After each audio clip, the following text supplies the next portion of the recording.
La última parte que pudimos estudiar de Éxodo no terminó de una buena manera. En Éxodo 5:19 al 21, los capataces de los hijos de Israel se vieron en aprietos cuando se les dijo: no se disminuirá un solo ladrillo de la cantidad que deben entregar cada día. Y como al salir de la presencia del faraón encontraron a Moisés y Aarón, que los estaban esperando, les dijeron: que el Señor los mire y los juzgue. Ustedes nos han hecho odiosos a la vista de Faraón y de sus siervos. Les han puesto la espada en su mano para que nos maten. Un pueblo que estaba celebrando previamente por la razón de Dios que los iba a hacer libres, ahora están amargados porque se vieron en aflicción y el faraón quiso subir la carga de sus trabajos. Y seguimos con del 22 al 23, dice: entonces Moisés se dirigió al Señor y le dijo: Señor, ¿por qué afliges a este pueblo? ¿Para qué me enviaste? Desde que yo vine para orar en tu nombre al faraón, este ha afligido a tu pueblo y tú no lo has liberado. La primera pregunta: ¿por qué afliges a tu pueblo? Moisés sabe que Dios no quiere afligir al pueblo, que es parte del proceso, pero realmente lo que quiere hacer Moisés, lo que realmente quiere hacer Dios a través de Moisés, es liberar al pueblo. Y la segunda pregunta: ¿para qué me enviaste? Moisés sabe bien para qué lo enviaron. Es una charla muy grande que ya vimos en la zarza ardiente. Moisés sabe las respuestas, pero se le ha olvidado quién es Dios. Y lo que vamos a ver en el capítulo de hoy trata de quién es Dios, porque parece que a Moisés se lo ha olvidado. En Éxodo 3, 19 al 20 dice: yo sé que el rey de Egipto no los dejará ir, dice Dios, sino a la fuerza. Pero yo extenderé mi mano y heriré a Egipto con todas las maravillas que allí haré, y entonces él los dejará ir. Dios ya le había advertido previamente a Moisés que Faraón no los iba a dejar ir, que Faraón iba a ser terco, y Dios mismo endureció su corazón. Moisés ya estaba advertido de que iba a ser con violencia, que iba a ser con mano fuerte la manera en que Dios iba a liberar, pero era necesario que pasara ese proceso del corazón duro de Faraón, para que cuando ellos fueran libres no pensaran que eran libres por sus propios medios, que en Faraón había sido bueno, sino que ellos supieran que Dios era quien los había liberado, que era Dios quien los había sostenido. Pero en medio de la aflicción, en vez de recordar quién era Dios, en vez de recordar lo que Dios le había dicho, se afligieron y Moisés se enfrenta a Dios, lo encara.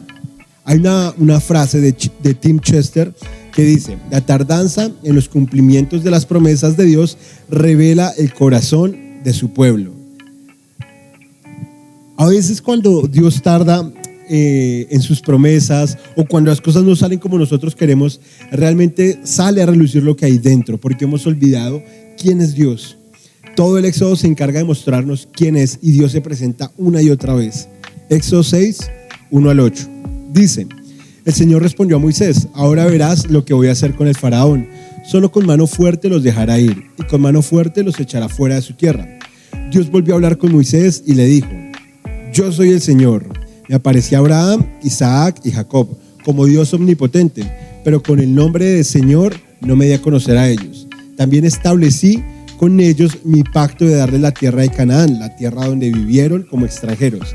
Asimismo he oído el gemido de los hijos de Israel, a quienes los egipcios obligan a trabajar, y me he acordado de mi pacto. Por lo tanto, diles a los hijos de Israel: yo soy el Señor, yo los voy a librar de los trabajos pesados de Egipto. Voy a liberarlos de la esclavitud con brazo extendido, y con grandes juicios les daré libertad. Los tomaré como mi pueblo y seré su Dios, y ustedes sabrán que yo soy el Señor, su Dios, que los libró de los trabajos pesados de Egipto.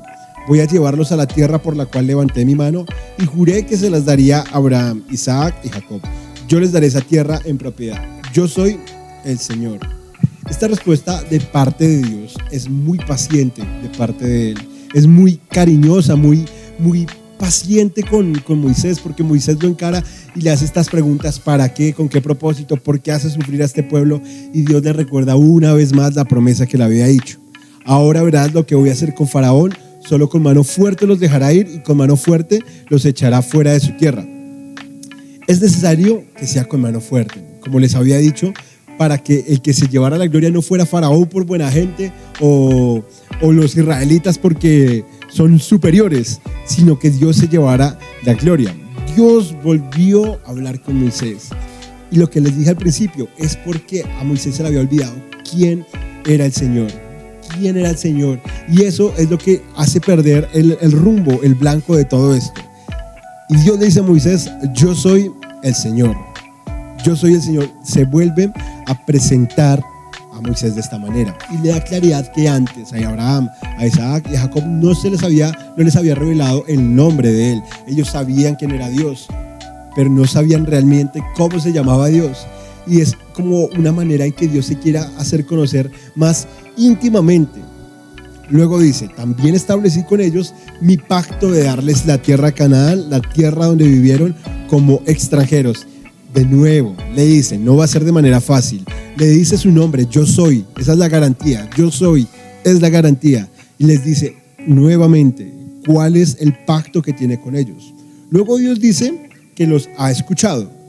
Asimismo, he oído el gemido de los hijos de Israel, a quienes los egipcios obligan a trabajar, y me he acordado de mi pacto. Y no es que Dios tenga mala memoria, sino que era el tiempo en que el pacto se cumpliera.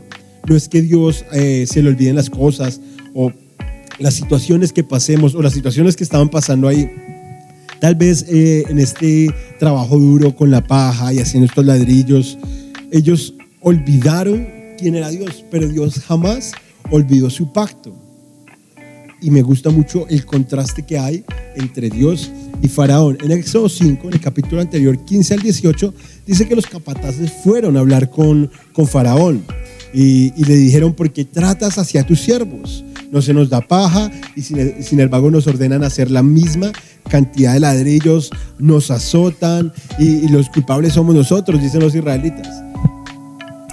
Y en vez de quejarse, en vez de llevarle este clamor a Dios, se lo llevan a Faraón y reciben la respuesta de Faraón: ustedes están ociosos, tan ociosos están que por eso dicen, vayamos a ofrecer sacrificios a Dios, váyanse ya a trabajar. No se les va a dar paja, pero la cantidad de ladrillos debe ser la misma que siempre. Como hacen este clamor a Faraón, Faraón le responde como responde el mundo, siendo más hostil. Y cuando se habla acerca de ir a adorar a Dios, la respuesta de Faraón es hostil. Es, ustedes los que van a adorar a Dios son unos ociosos. Esa respuesta, la verdad, sigue siendo muy actual. Cuando alguien va a buscar de Dios, tal vez en sus familias, en sus trabajos, dicen que es una perdera de tiempo, una perdera de plata, una perdera de energía, que es para gente perezosa, que es para gente fantasiosa. Pero si ustedes quieren adorar a Dios, vayan más bien a trabajar. Y esta es la balanza que nos ofrece el mundo. Es mejor trabajar que adorar a Dios.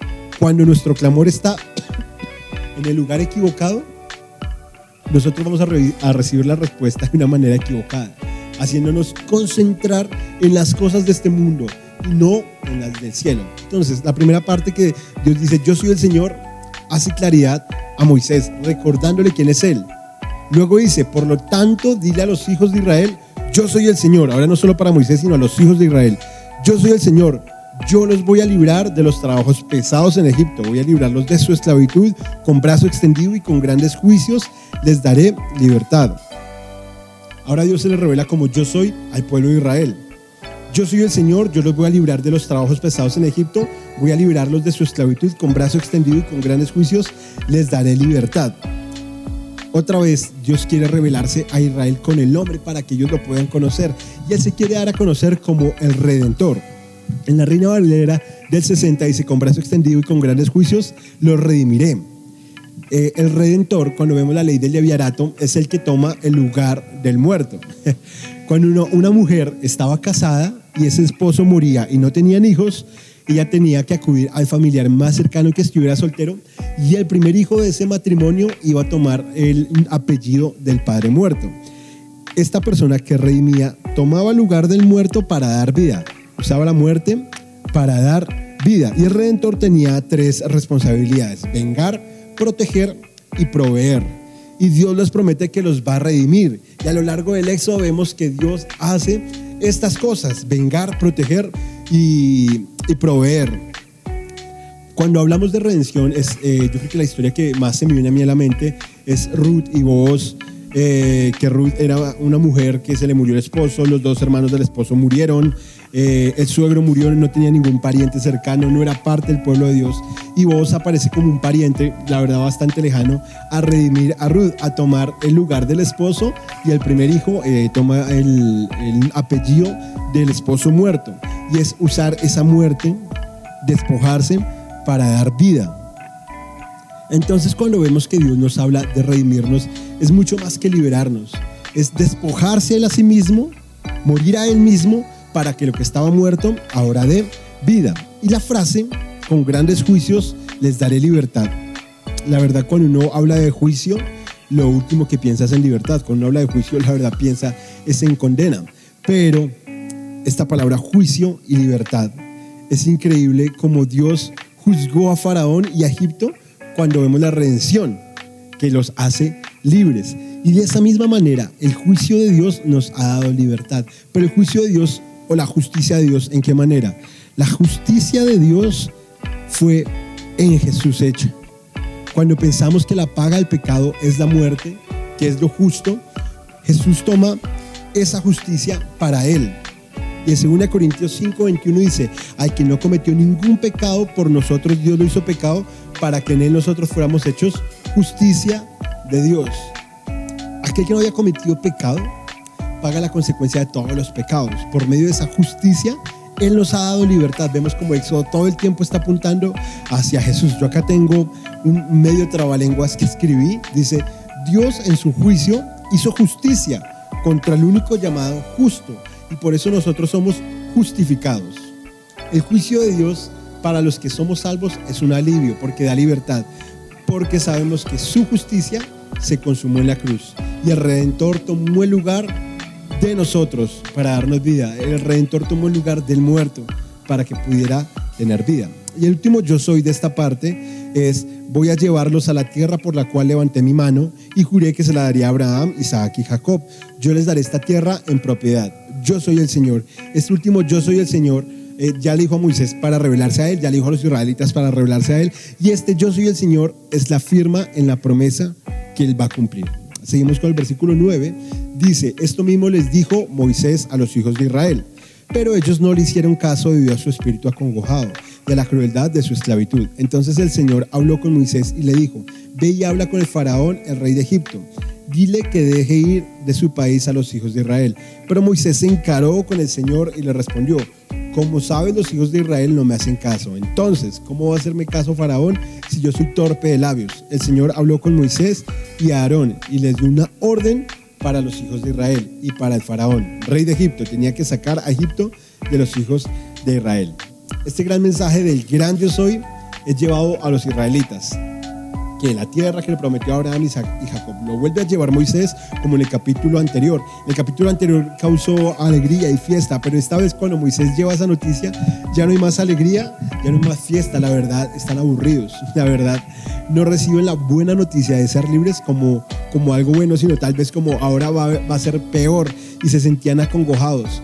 Es muy, muy bueno tener pensado en que las buenas noticias de salvación para algunos es alegría y para otros es amargura, porque se siguen en esclavitud. No sé, para muchos tal vez cuando hablamos acerca de que Jesús murió por nuestros pecados, resucitó para darnos vida, no son buenas noticias porque no importa, porque seguimos esclavos y no son buenas noticias para nosotros. Y no escuchamos lo que Dios tiene para decirnos, no escuchamos las promesas de Dios. Sigue Moisés: ¿cómo va a hacerme caso de Faraón si yo soy torpe de labios?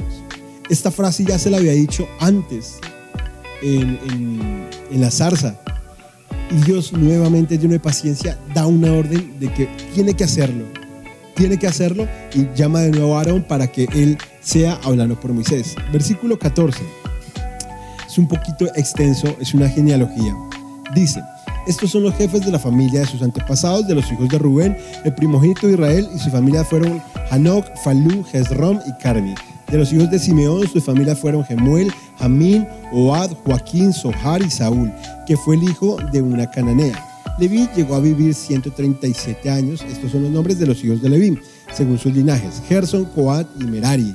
Los hijos de Gerson fueron Libni y Simei, y según sus familias. Los hijos de Coat fueron Amirán, Izar, Hebrón y Uziel. Coat llegó a vivir 133 años. Los hijos de Merari fueron Mali y Musi. Estos son los familiares de Leví, según sus linajes. Amirán tomó por mujer a su tía Jocabed, la cual dio a luz a Aarón y a Moisés. Amirán llegó a vivir 137 años. Los hijos de Izhar fueron Coré y Nefeg y Sicri. Los hijos de Uziel fueron Misael, Elzafán y Sitri.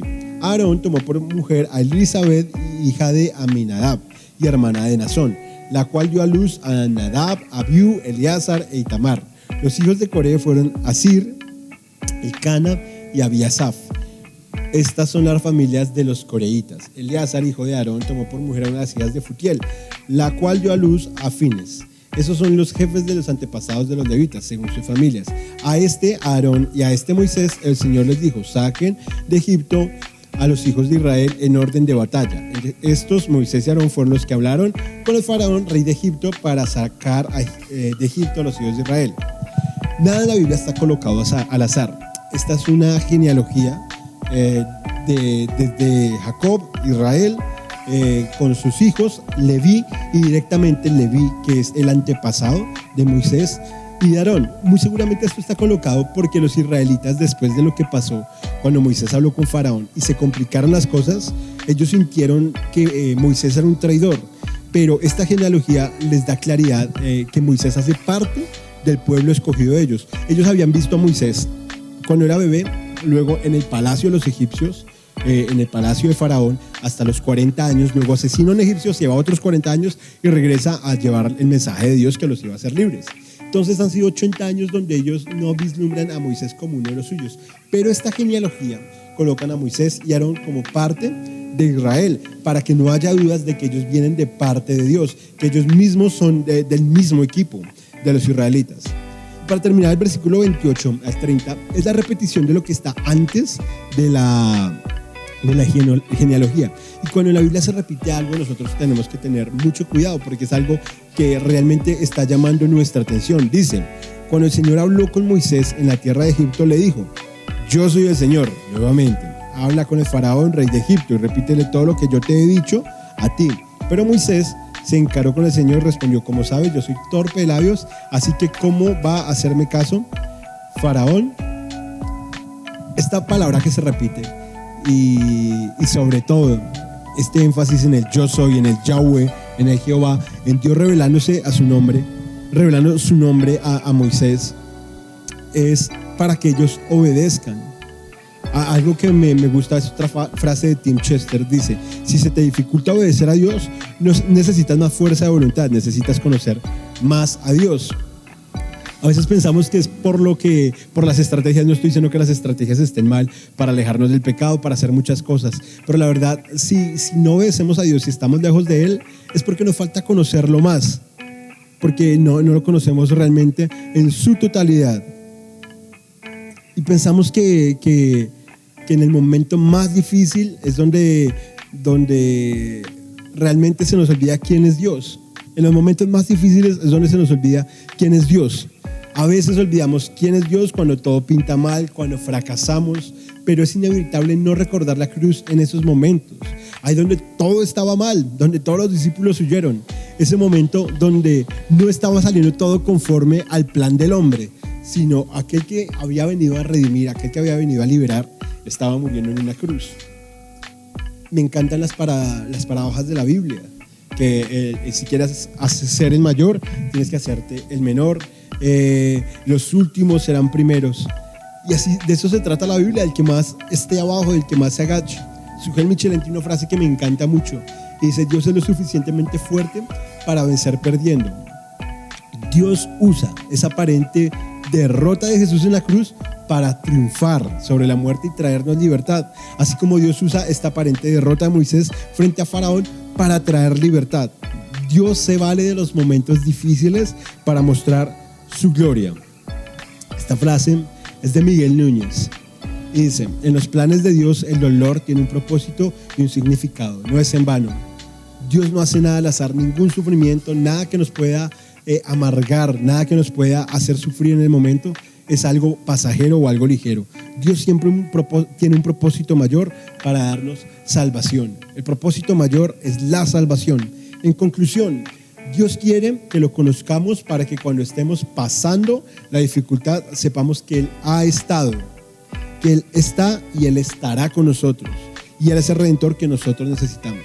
La importancia del nombre yo soy, del nombre Yahweh, que es yo he sido, yo soy y yo seré.